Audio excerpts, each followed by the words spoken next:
Mes très chers compatriotes, l'heure est grave. En passant, ma perruque est de chez Miraculous, 780 dollars. C'est une vietnamienne avec closure et à Kim Kardashian, c'est 38 pouces. Donc voilà, 780 dollars. Donc, vous n'avez pas raté tout ça, mais là-bas, joli cabello. Hein? Nous, moi, j'aime tout le monde parce que je pense que on a des moko. Regarde comment ça me fait chier, ce qui est longi. L'heure est grave, l'heure est grave. Grand Katanga, Grand Katanga, Grand Katanga, Grand Katanga. AFCM 23 arrive. Ça veut dire que vous venez de voir le document ultra confidentiel d'Eddie Capen, le chef de la 22e région militaire du Grand Katanga, qui est très clair. Banque, RTNC, tout ça, alerte générale. AFCM 23 arrive dans une vitesse très fulgurante. Je vous le disais ici, il y a 3 jours, une semaine. La température en République démocratique du Congo, l'ambassade de Belgique avait déjà prédit. L'ambassade des USA vient de le prédire encore une fois de plus pour dire que ses compatriotes ne puissent pas aller dans les zones où il y a des mines, dans les zones où l'AFC M23 est en train de venir dans une vitesse très fulgurante. Donc voilà, Grand Katanga, bon, on a bandako. Mutoshe makuta yenu, muma bank, muma M-Pesa, muma téléphone. Makuta yote yikale muma nyumba yenu. Donc voilà. Ituri, la même chose. Bon, kuna, vraiment, la plupart des gens sont pauvres. Batozambo, Zakaba, Babo, c'est tout ça, tout ça. Donc voilà, AFCM 23 est en train d'arriver. Vous savez, moi-même, si j'étais en bonne santé, n'engana ça le quoi, bang. Voilà, pour tout ce que ce gouvernement, ce pouvoir pour lequel je servis, ce pouvoir pour lequel quand et Yindala Kibango, intérêt le bi, Bob Misadis Nabi son capitaine, j'ai communiqué des robots, pouvoir en place. Ne prenez pas des insulteurs. Maintenant, il faut prendre des gens forts, des gens qui prennent de l'eau avec la main, pas les gens qui lapent l'eau. Les insulteurs n'ont plus leur place ici.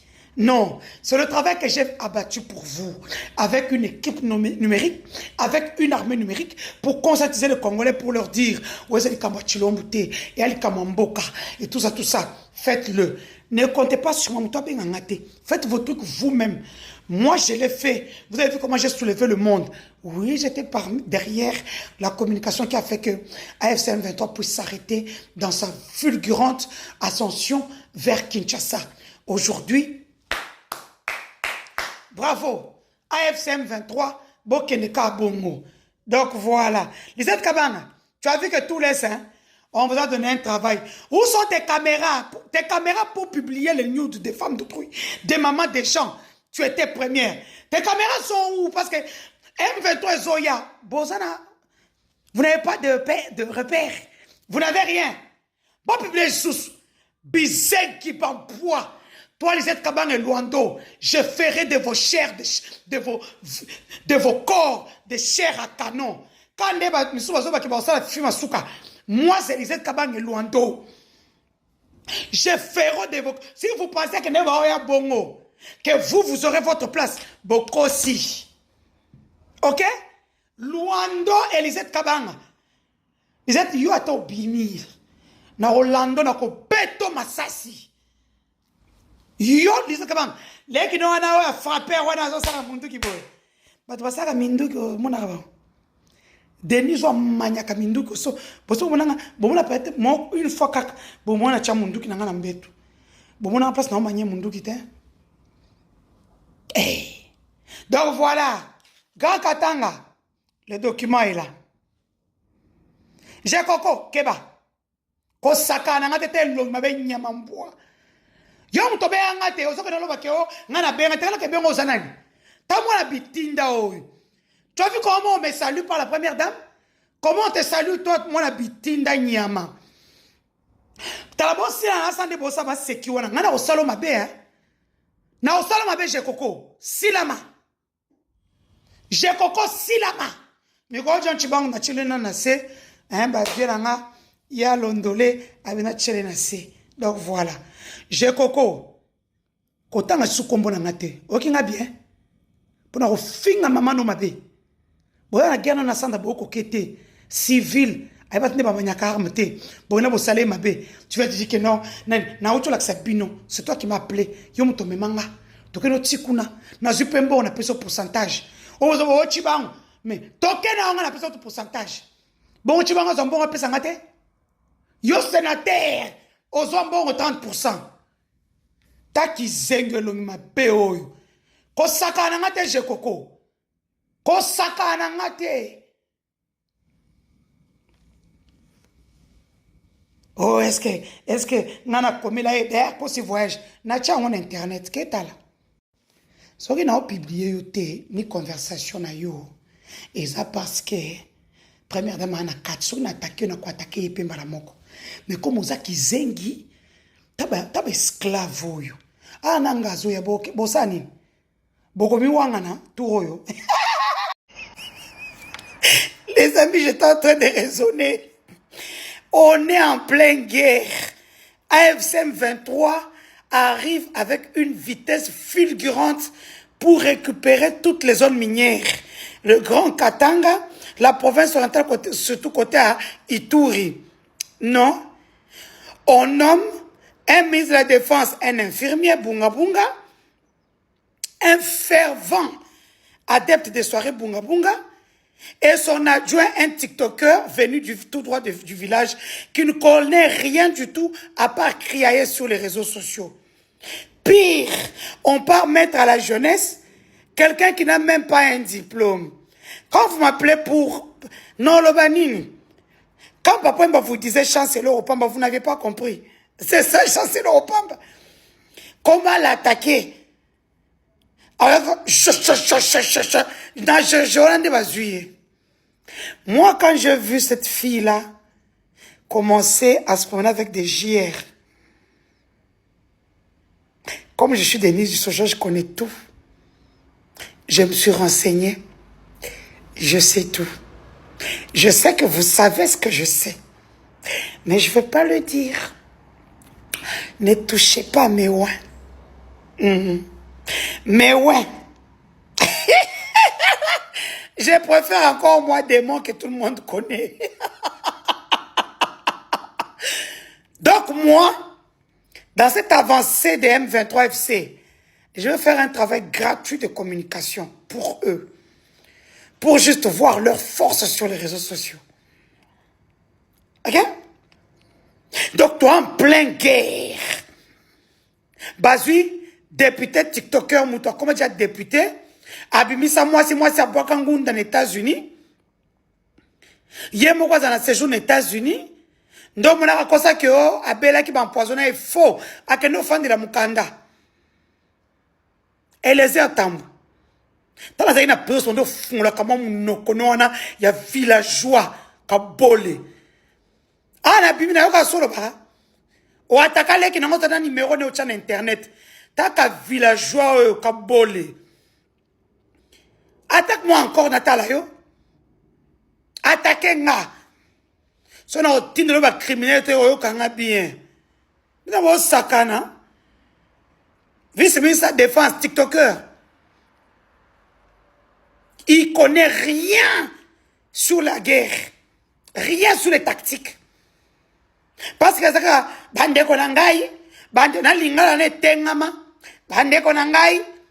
Moutoyana vélo ma koloti qui chasse chance l'eau pamba. Laissez les filles profiter comme Makanwa Luando ba sombelier appartement na Gombe ba sombelier côté ya premier mall awa akeko bota na Qatar na Dubai kuna. Koto Malinda Deborah aola taka birobe newana achaka maquillage te yo bon moto ça que mobali amona sous et le ko pas na hote tellement zo ka sonike il a déjà un pouvoir koto personne là baluba oyo yo luando yo nano kimoto te yo siège nango so o kizenga Zakario bosana bango pona politique la boyoka na toi ya Chilumbu na comment il s'appelle na ministre Nicolas Kazadi. Pour permettre, prendre mon siège de Kana, m'a donné un petit villageois et qu'on récupère siège à Moamba, qu'on pèse à ma kangunao, là, boyokana Chilumbu bien. Bo bunda takuna. Chilumbu, oko beta tatana te mutazo si belo mwasi. Chez toi, tu vois pas, tu as construit quoi? Parce que moi, j'y étais. Na quoi ça va image kutaka pour la matisayo. Bah pour travailler au tient notre plantation impayée depuis ce qui 9 mois. Luando yo. Luando. J'attendais Zachary dire quoi? Élection c'est si là. Yo Zachary ozamata matoko yo quoi kizengi. Ah malade sininga ya to sa rando. So qui na fingi yo bien na kata kaleso na o. Tant matoko lo salite o Zachary papa so kizengi. Ouais on sa ba vidéo. Au moins ça va filtre to chaka ne sala ke au moins ni miso comme chat munoro comme pembe. Neta minu nangeza neti jaune. Ce sont des filtres qu'on met villageois kizengi. Bilan d'équipe numérique à CNS. Conseil national de sécurité. Biloua. T'as pas ça sécurité en boka bangwana. Ah, ce qui moutra ninga nya zui. Ce ka ninga ina keno rando moko kamwe. Ta ki zenga Zachary baba so. Ba cho kapo kenda osenga et pas en marti o menga na kenda na za auto vidéo. O ba sala nga likoba bakanga batini pour petit frère nga po kanga et respect que honorable Olivier Kabé. Azobenga benga yaka non. Vous savez que dans ces régimes là, il faut faire confiance à personne. Mon propre frère que j'ai fait engager à la NER. A piégeanga pour okanga tokena Olivier. Comme Olivier a été député, Moutou connaît sa immunité. À mon avis, qui sommes, à 400 000. Moutou a bien pendant une semaine. Nanam bon mon ena kabelayo, à 400 000 sur 200 000. Tu as peine Olivier 200 000, 200 000. Je sais même plus. Moutou ça, n'a pas de cop. Bizengi. Allez! AFCM 23. Déboulez-moi, c'est déboulonnez-moi ce pouvoir-là. Il y a tout. Bah, récupérer les mines. C'est votre comportement qui a fait que maintenant ils ont pris la décision d'aller jusqu'à Kinshasa. Moi, je vais être un contrepoids contre le pouvoir. Bah, quand on est passé pour l'université et Mikutino, et pose à mon nom, Kassier. Il y a un cinéma qui a na ofanda. Chancellor Opam. Bonjour, bonjour, salut à tout le monde. Voilà, nous sommes là pour votre service Gédéon Electrical. Oh là là là là là là. Vous êtes en Afrique du Sud, Cape Town, Johannesburg, Durbanville, Pretoria. En tout cas, contactez-nous. Le service sera bien fait. You are in Cape Town. We welcome to help you with your work, electrical problem. Our service are electrical, construction, domestic, commercial, industrial. Voilà. Tozali wana pona ko servir bino. En tout cas, Gédéon électricité et ye pona ko salela mboka. Awana Afrique du Sud. Mosala na biso ezali to misala na biso ezali kosala électricité, kosala construction, kosala misala ya ndaku, oza na posa ba installer yo DSTV, oza na posa ba salela yo misala nyonso ya ndaku olingi, oza na posa ya industriel tozali wana pona ko servir bino. Le numéro est là. Contactez-nous sur 061 061 encore 99 et puis 51. Gédéon Electrical, le service pour le peuple. One call, just one call. We will be there to serve you guys. Notre service est tellement bon que vous n'allez même pas y croire.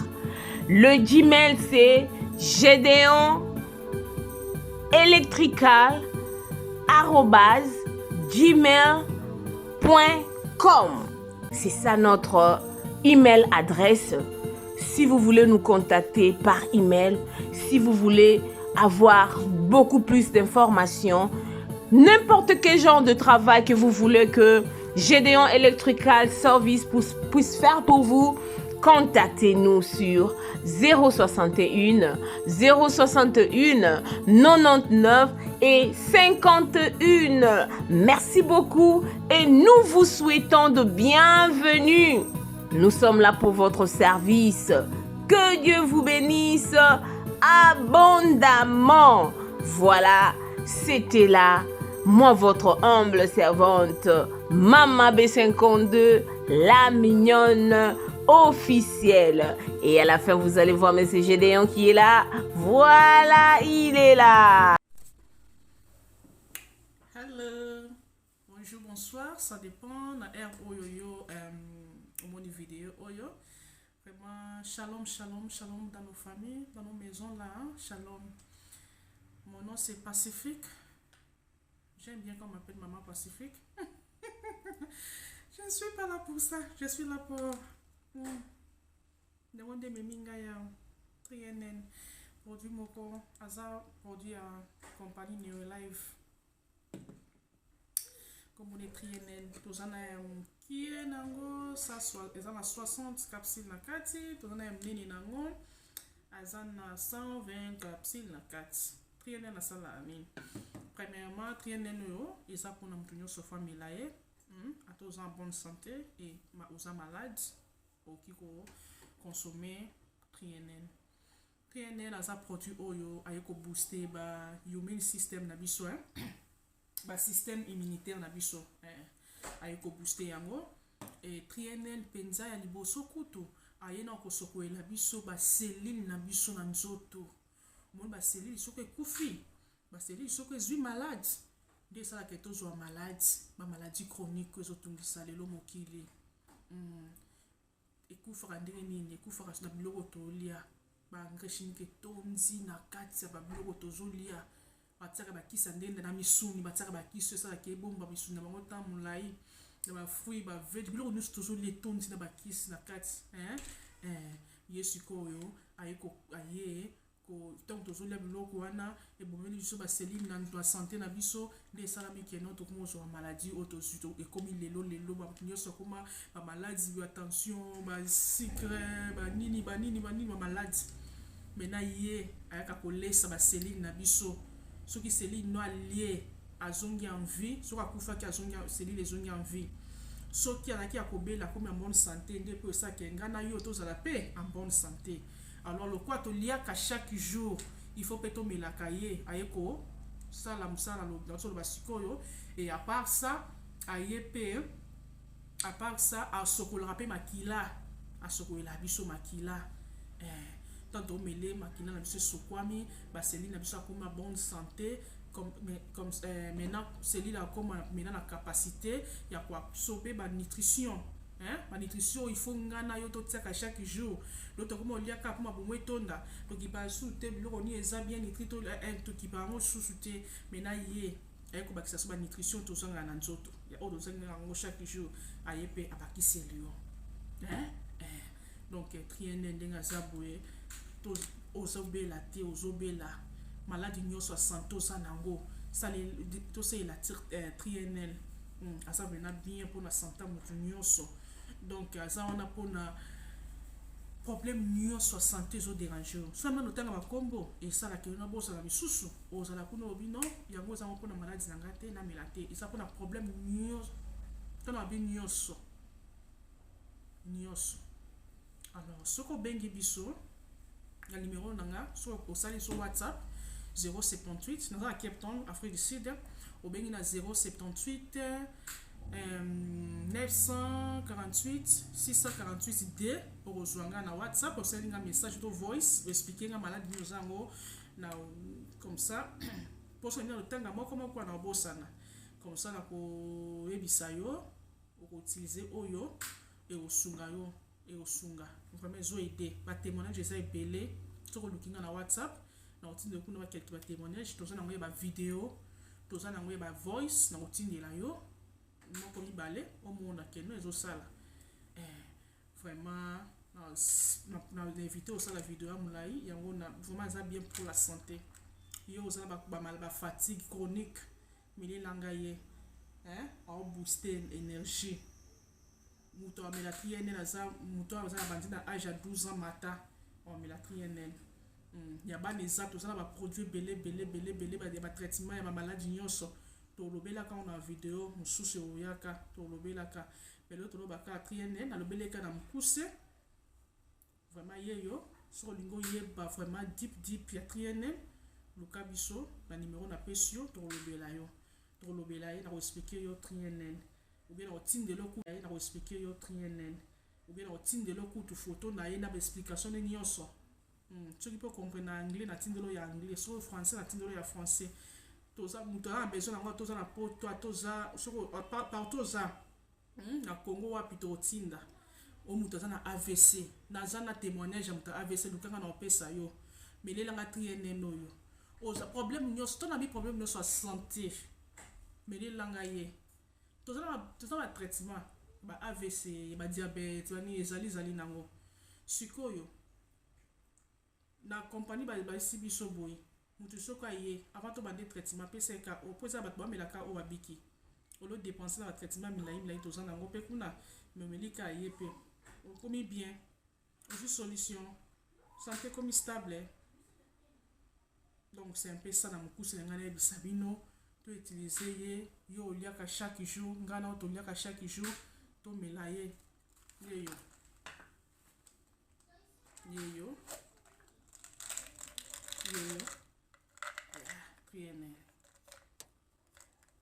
dala ngabu nazobela te melaka ngo nani eza bafunga meza ya ngai dala mela die na tongo o moko ya pokwa na ngai yeyo nabeka to takumeni ngai abela te mais c'est la ricane na sino que nazobela te mutu nyonso amela abon attendez sali soki ozwi ngai soki omoni ke no oluza biso mpe facilement ataka na chaîne oyo otalela biso yo soki oluki biso ozwa biso facilement baproduit atriétora en produit Neolife wasila so baproduit naturel baproduit eza baproduit naturel eza bio vraiment baproduit eza teme ebele lukanga mpona maladi nyonso o problème te bato babotaka te o problème ya libido koto ya papa o problème nyonso maladi nyonso asthme maladi nyonso diabète moto na sida ata moto na sida esila te me ekomisa moto amona na bien santé kitoko na miso ya bato